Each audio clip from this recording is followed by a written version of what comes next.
현님과 제가 사석에서 만나면 종종 토론하는 주제가 있습니다. 바로 파텍이 낫냐 랑해가 낫냐인데요. 지난번 롤렉스 대 오메가에 이어 오늘 하이엔드 워치메이킹에 정점을 두고 두 브랜드의 항목별 비교 토론을 진행하려고 합니다. 지난 컨텐츠에서 모든 항목을 동일한 비중으로 채점했던 것이 좀 아쉬웠는데요. 이번에는 그 실수를 반복하지 않기 위해 각 항목의 중요도에 따라 가중치를 달리 설정했습니다.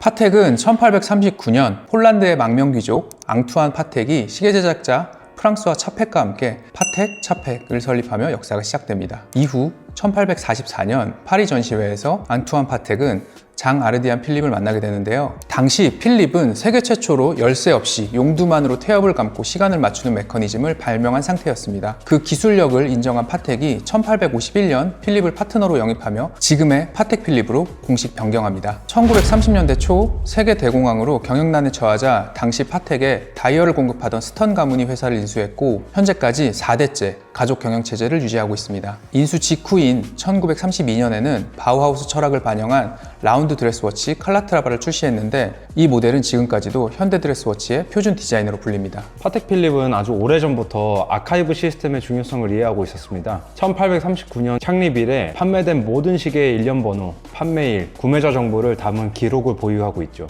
아무리 오래된 빈티지 모델이라고 하더라도 본사에서 아카이브 발췌문을 발급받아 정통성을 증명할 수 있는데 이것이 경매 시장에서 파텍 필립의 가격이 폭등하는 결정적인 근거가 되지 않나 싶습니다. 그리고 2009년 파텍은 120년 넘게 유지해온 스위스 공인 품질 인증인 제네바시를 포기합니다. 그리고 무브먼트뿐만 아니라 케이스, 다이얼, 바늘 등 시계 전체의 완성도와 사후 서비스까지 포함하는 자체 기준인 파텍 필립 C를 도입하죠. 업계 표준보다 더 엄격하게 관리하겠다는 브랜드의 자신감을 표출한 겁니다. 당시에 본인들이 직접 본인 제품을 검사하는 게 오만하고 우습다라는 비판도 있었지만 실제 파텍 실의 까다로운 기준 자체를 부정하는 평가는 그리 많지는 않죠. 파텍 필립은 수많은 컴플리케이션 기능을 발명해온 하이엔드 시계의 선두주자입니다. 또 당시는 파텍 필립을 소유하는 것이 아니라 다음 세대를 위해 잠시 맡아둘 뿐이다 라는 업계에서 가장 임팩트 있는 마케팅으로 시계의 영속성을 널리 알렸고 오늘날 부정할 수 없는 최고의 브랜드로 자리 잡게 되었습니다.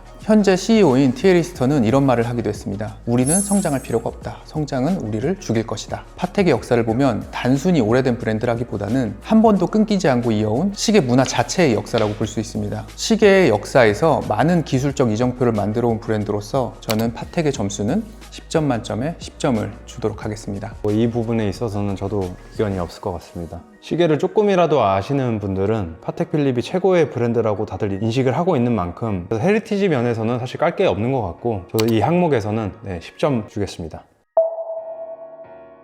1845년 파리에서 시계 제조술을 배운 페르디난트 아돌프 랑해가 독일 sakso니주의 가난한 광산마을 글라슈테에 공방을 설립했습니다. 그는 단순히 시계만 만드는 게 아니라 마을 사람들에게 기술을 전수해 부품 분업 체계를 구축했는데요. 이것이 오늘날 독일 시계 산업의 성지인 글라슈테가 탄생한 배경입니다. 당시 랑해는 흩어져 있던 부품들을 하나의 큰 판으로 고정하는 3쿼터 플레이트 구조를 고안했는데 이는 무브먼트의 내구성과 안정성을 획기적으로 높인 독일만의 시그니처가 되었습니다. 하지만 2차 세계대전 종전 직전인 1945년 5월 8일 소련군의 공습으로 메인 공장이 완파됐고 1948년 동독 정권에 의해 기업이 국유화되면서 랑해라는 이름은 역사 속으로 사라집니다. 이후 수십 년간 저가형 시계를 생산하는 국영 기업의 일부로 연명하게 되죠. 반전은 독일 통일 직후인 1990년에 일어납니다. 창립자의 증손자인 발터 랑해가 66세의 나이로 고향 글라슈테에 돌아와 회사를 재설립한 건데요. 당시 IWC와 JLC를 이끌던 윈터 블림라인이 자금과 기술력을 전폭적으로 지원했습니다. 부활 4년 만인 1994년 드레스덴 궁전에서 재건을 알리는 첫 번째 컬렉션 4종을 발표했는데 그중 랑해1은 황금 비율을 적용한 비대칭 다이얼과 큰 날짜창을 선보이며 단숨에 하이엔드 드레스 워치의 아이콘 중 하나로 자리 잡습니다. 이때부터 랑해는 스위스 하이엔드 브랜드의 유일한 대항마로 급부상합니다. 중간에 생긴 50년 가까운 공백 때문에 파텍 필립에 비해 역사 연속통이 짧고 업계 기여도 또한 상대적으로 적습니다. 이런 점을 감안해 랑해의 역사 점수는 6점을 주겠습니다. 네, 말씀 주신 랑해에 대한 역사 전반적으로 다 동의하고요. 저는 5점을 줄 건데요. 아무래도 50년이라는 공백기는 좀 길지 않나 생각해서입니다.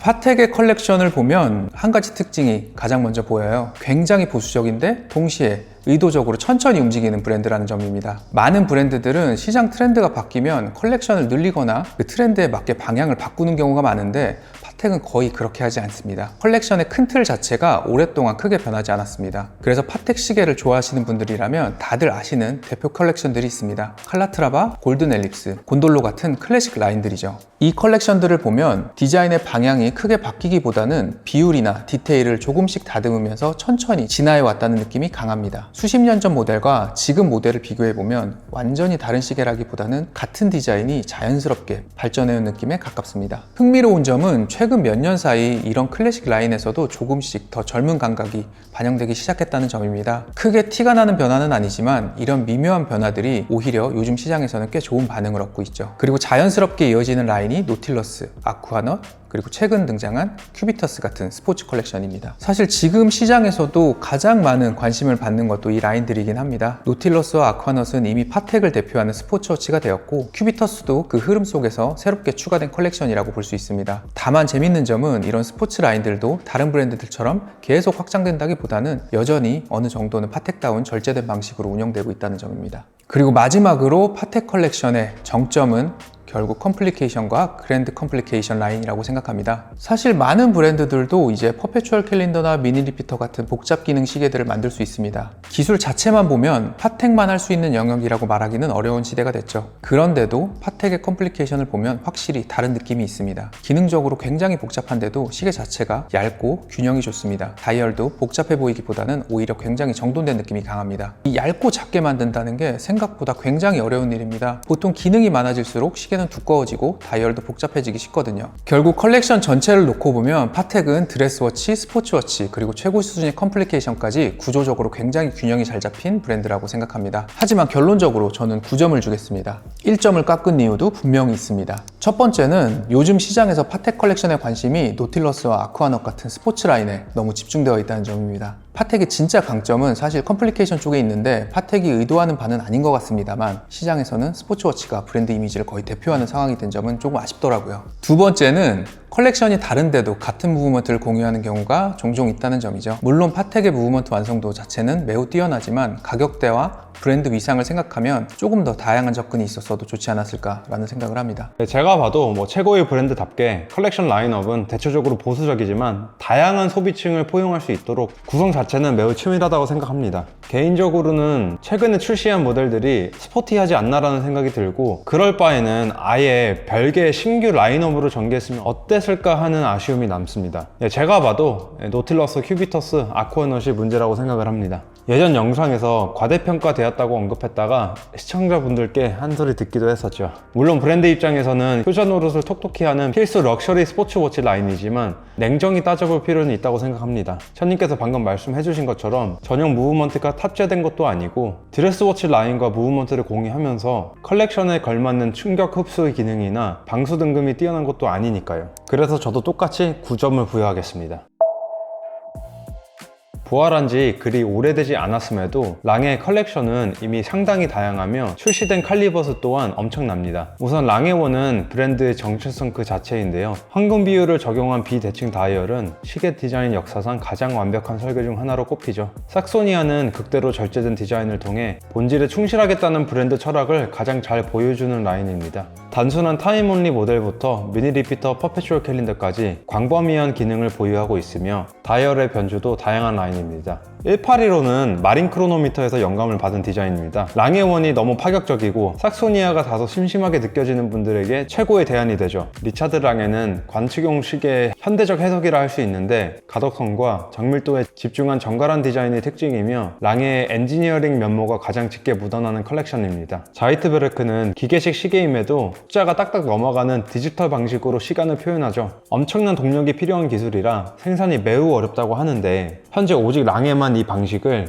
꾸준하게 구현해내고 있습니다. 마지막으로 오디세우스는 랑의 최초의 럭셔리 스포츠 워치입니다. 출시 초기에는 디자인에 대한 혹평이 많았지만 어느 순간부터 긴 웨이팅이 생기기 시작했죠. 결과적으로 랑에에게 우리도 인기 모델 내세워서 비인기 모델을 끼워 팔 수 있겠는데? 라는 아이디어를 심어준 라인이기도 합니다. 그래서 저는 랑에에게 이 항목에 있어서는 6점 이상을 주기에는 좀 어렵다고 생각합니다. 제품 자체만 보면 메이저 브랜드 중 최고라 할 만큼 훌륭하지만 컬렉션의 대다수가 드레스워치라는 점이 약점입니다. 여름철 땀이나 비에 취약하고 옷차림이 가벼워질 때에는 손이 잘 가지 않죠. 그럼 오디세우스를 차면 되지 않냐라고 할 수 있지만 오디세우스 역시 금속 재질일 뿐 그 디자인이나 착용감을 고려하면 캐주얼보다는 정장에 더 잘 어울리는 스마트한 시계라고 생각합니다. 두 번째는 여성 유저들이 선택할 수 있는 모델이 극히 드뭅니다. 작년에 34mm 모델이 출시되며 구색을 맞추긴 했지만 고작 리틀랑의 원에서 기본 타임온리 드레스워치 하나 추가된 수준입니다. 하이엔드 여성 시계 시장이 급성장하는 트렌드를 고려할 때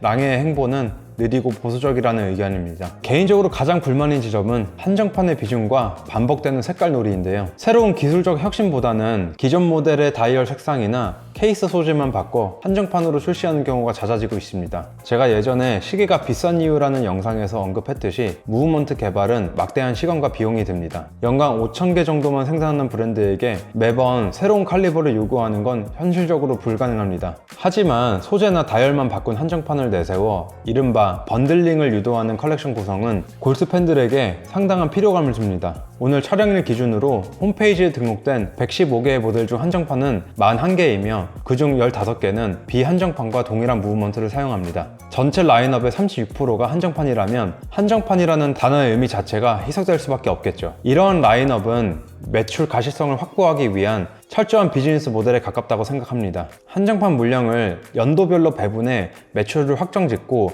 인상된 가격과 번들링 정책을 통해 수익을 극대화하려는 계산이 투명하게 보이며 일정 금액의 매출을 위해 끼워 맞춘다는 느낌이 강하게 듭니다. 저도 전반적인 평가는 크게 다르지 않습니다. 랑해가 부활한 지 오래되지 않았음에도 불구하고 굉장히 빠른 속도로 컬렉션을 구축했고 특히 무브먼트 개발 속도는 업계에서도 상당히 인상적인 수준입니다. 다만 개인적으로 하나 흥미로운 점은 랑해의 컬렉션이 다양해 보이지만 실제로는 뭔가 브랜드의 미학만이 굉장히 강하게 유지되는 구조라는 점입니다.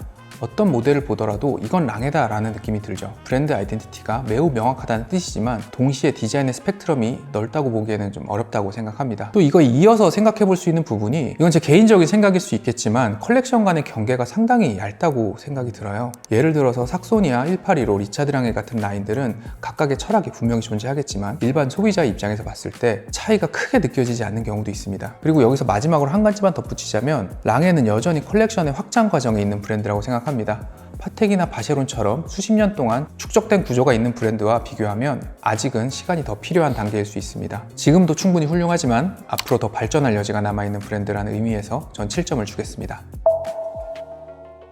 제가 생각하는 파텍은 단순히 무브먼트 마감이 뛰어난 브랜드라기보다는 시계 하나를 완성하는 전체 시스템의 완성도가 굉장히 높은 브랜드라는 점입니다. 실제로 파텍은 무브먼트의 핵심 부품들 뿐만 아니라 케이스, 다이얼, 브리슬릿 같은 주요 부품들을 대부분 자체 생산하거나 직접 관리하는 구조를 가지고 있습니다. 이런 높은 수준의 수직 통합 생산 덕분에 시계의 품질을 굉장히 안정적으로 유지할 수 있습니다. 또 하나 중요한 부분은 품질에 대한 태도입니다. 앞서 말씀드렸지만 파텍은 과거에 사용하던 제네바실을 떠나 2009년 파텍 필립실이라는 자체 기준을 만들었죠. 이 기준은 단순히 무브먼트 마감만 보는 것이 아니라 정밀도와 케이스 다이얼의 완성도, 그리고 장기적인 서비스까지 포함해 완성된 시계의 품질을 관리하는 기준입니다. 그리고 이 기준을 일부 모델이 아니라 생산되는 모든 시계에 적용한다는 점도 파텍의 특징이라고 생각합니다. 그래서 저는 파텍의 품질을 평가할 때 단순히 얼마나 아름다운 시계인가 보다는 시계 하나가 만들어지고 오랜 시간 안정적으로 작동하기까지 전체 구조가 얼마나 잘 설계되어 있는가를 더 중요하게 봅니다. 그런 의미에서 파텍의 품질은 단순히 장인의 손기술만으로 설명되는 영역이라기보다는 굉장히 정교하게 구축된 제조 시스템에 가깝다고 생각합니다. 개인적으로 파텍의 품질에는 9점을 주겠습니다. 왠지 1점을 깎으신 이유는 알 것 같습니다. 최근 파텍 필립을 바라보는 컬렉터들의 시선에는 아쉬움이 섞여 있는데요. 레이저 각인의 도입, CNC 머신의 비중 확대, 전통적인 금속 대신 실리콘 밸런스 스프링 채택 등이 대표적입니다. 또 과거 제네바 실이 상징하던 외부 검증의 가치를 파텍 필립 실이라는 자사 기준으로 대체했는데요. 쉽게 말해서 본인의 숙제에 스스로 참 잘했어요 도장을 찍는 격이라는 비판이 나오는 이유입니다.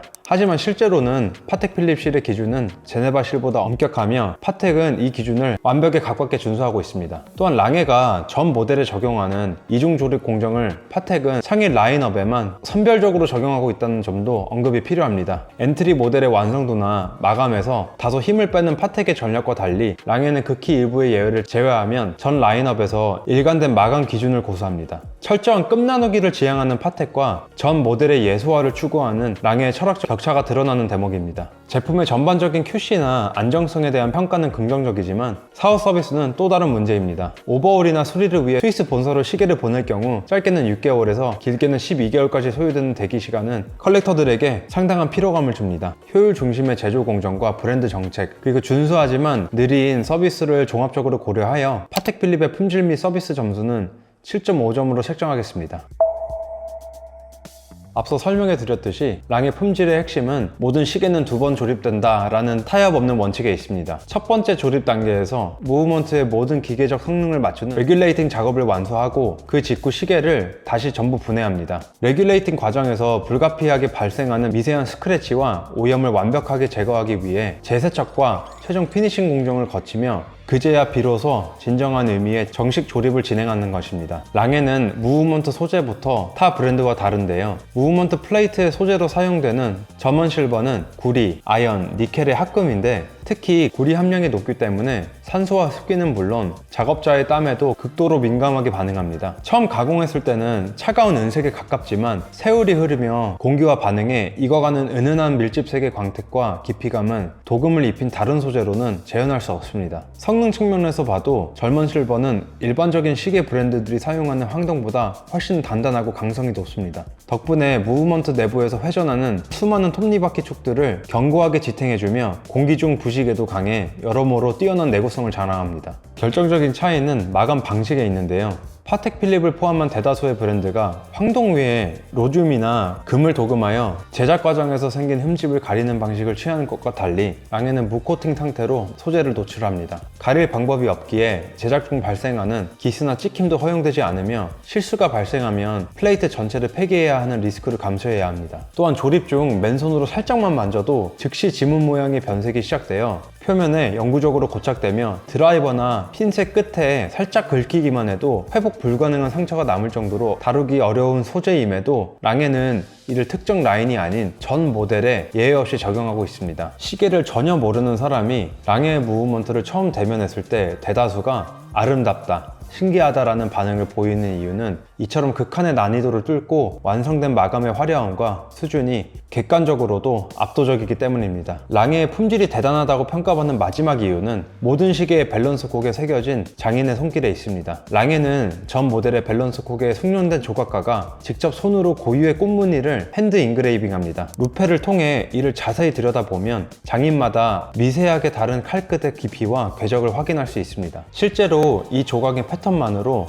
어떤 직원이 해당 부품을 작업했는지 식별이 가능할 정도인데, 이는 컬렉터에게 이 시계가 대량 생산되는 공산품이 아니라 예술품이라는 강력한 확신을 줍니다. 하지만 랑의 이러한 화려한 마감 이면에는 품질 관리의 허점이라는 아쉬운 대목이 존재하는데요. 실제로 제가 직접 고배울 현미경을 통해 랑의 무브먼트를 심층 검토해본 결과 화려한 각인과 피닉싱 사이에서 미세한 스크래치들이 여러 개체에서 발견되었습니다. 과거에는 제네바실이나 파텍 필립실 같은 인증 제도가 마케팅 수단이라 생각했지만 랑의 불완전한 검수 과정을 겪으며 생각은 달라졌습니다. 엄격한 외부 혹은 자사 기준에 의해 전수 검사를 마친 실의 존재 유무는 연간 7만 개를 생산하는 파텍보다도 낮은 랑의 사후 검사 신뢰도를 여실히 드러냅니다. 개인적으로 더욱 실망스러웠던 점은 제품에 대한 서비스입니다. 신품 구매 후 얼마 지나지 않아 고장이 발생하는 건 뭐 그럴 수도 있지만 수리 기간이 6개월에서 12개월에 달한다는 점은 파텍만큼이나 고통스럽습니다.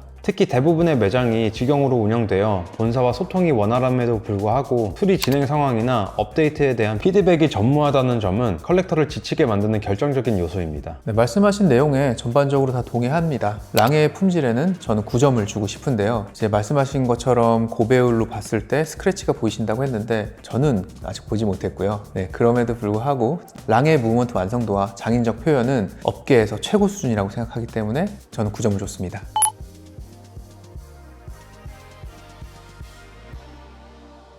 모델을 먼저 구매한 뒤 수령하는 전체 과정을 자산가치 기준으로 환산하면 사실상 손해에 가깝습니다.